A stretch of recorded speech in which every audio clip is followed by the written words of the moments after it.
I was back on the S10 again. I had a cam and a crank sensor code. I've already changed the crank sensor.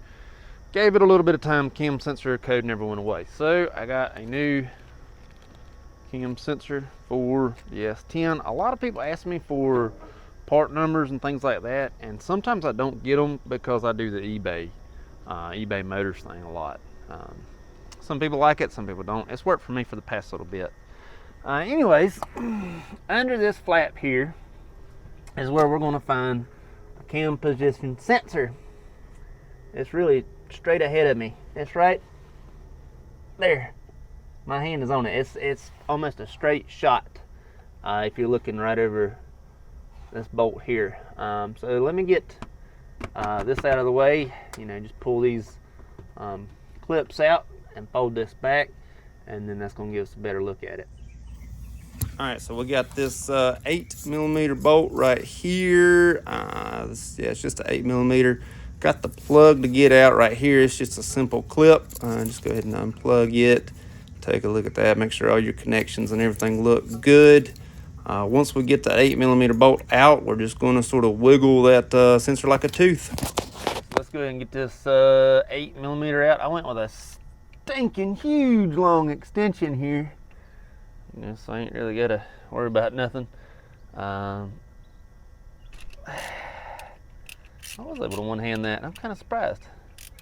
All right, let's go ahead and undo this bolt and pull it out.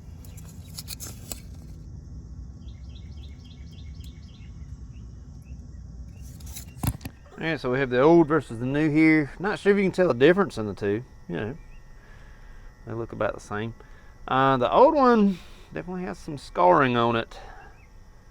Looks a lot worse than the old crank position sensor I pulled out of here.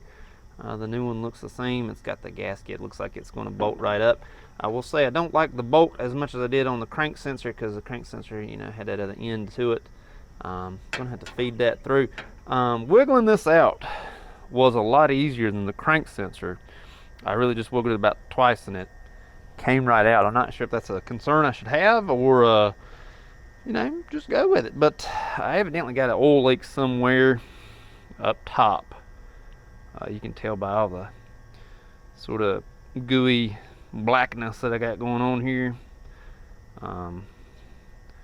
There's definitely an oil leak from up above.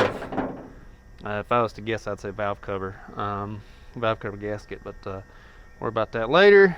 Let's go ahead and put the new one back in. It's just going to be a simple push it in and then put that bolt in.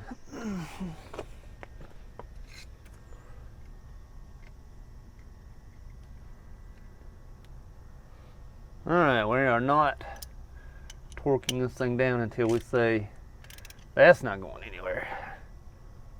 Especially since I was able to do this one-handed. Oh, there we go. That seems torqued enough. All right, let's go ahead and take a look at what we got here. We're going to go ahead and put our clip back in there. You want to be sure that you don't smash any of these wires or anything. Crimp anything, cause an electrical issue, because that's not going to be your friend. Great job, well done. All right, that was a really easy change. I'm really hoping that solves my problem. This truly has turned into a parts cannon. This truck has had, I believe, almost every sensor known to man replaced in it by this point in time. So hopefully that will complete all of my issues. Everything will finally be done, and I can drive this thing daily again. I've been driving an Expedition, but hopefully that fixed it. We're all the way done. I got to give it some time to see if it fixed it or not. Hope it helps. Thank you much.